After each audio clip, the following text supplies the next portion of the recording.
Hey guys, welcome back to my channel. Today I'm going to do a tutorial that was a request. I am trying to get through my requests as usual, but they are faded tones and they're quite bright as well, if that makes sense. And they also have a bit of a lavender tinge to them, so they're quite washed out looking, very much have that vintage feel about them. And yeah, I'm just going to get straight on with the tutorial. It's a pretty simple tutorial and it probably won't take you too long to do. So anyway, the first step is bringing up a curves layer. And we're going to map out some points. So the first point is going to be 21 and 0. And I'll show you guys what this is going to do.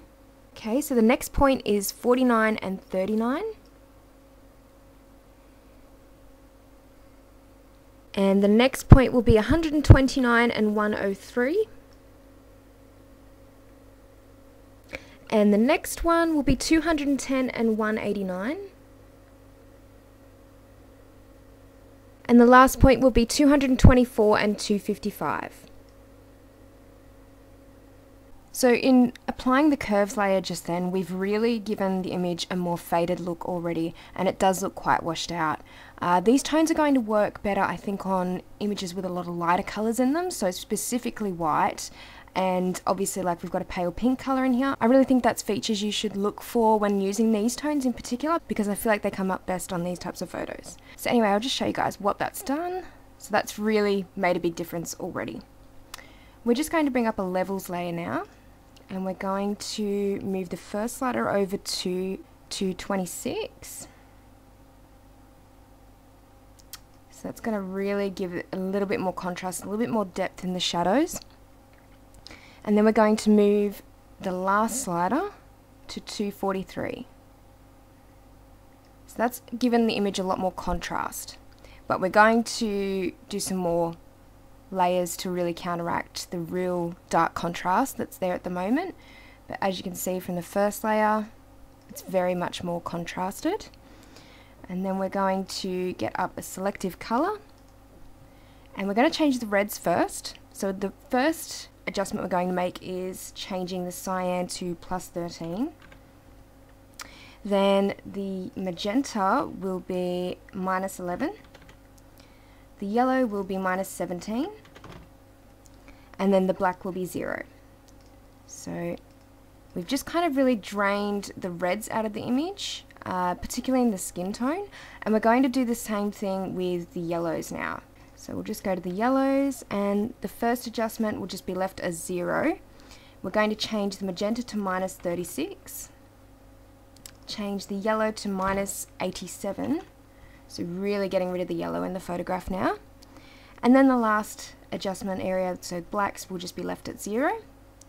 The greens we will change as well, because particularly in this photo there is a little bit of green that we want to just soften a little bit. So the cyan will be -38. The magenta will be +31. The yellow will be +15. And then the black's just left as 0. And then we're just going to change the neutrals. And the cyan will be +8. Magenta will be left at 0. Yellow will be -5.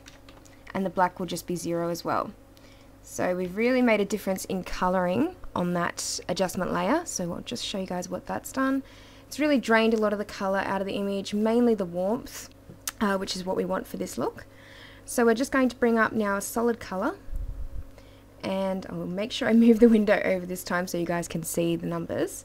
So this one will be 4, F4, E51. And it's a really grey colour, so we're going to set that to lighten at 31%.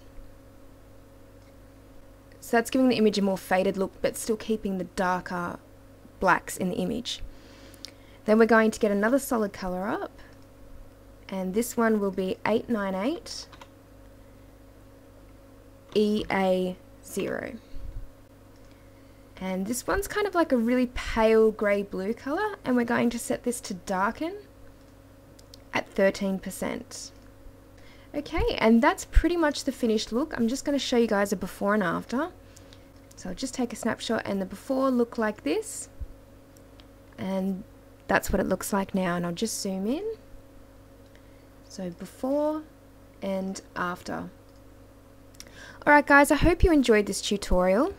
I hope I'm getting through these requests at a pretty good pace. I'm still trying to get through another few that I do have, so hopefully I will do a couple more before I go away to Singapore and Hong Kong, and I'll get a few of the requests done, and hopefully I'll have them up while I'm away, so I've still essentially got videos up on my channel during those weeks. And yeah, I hope you guys enjoyed this tutorial as usual, and I will see you next time. Bye!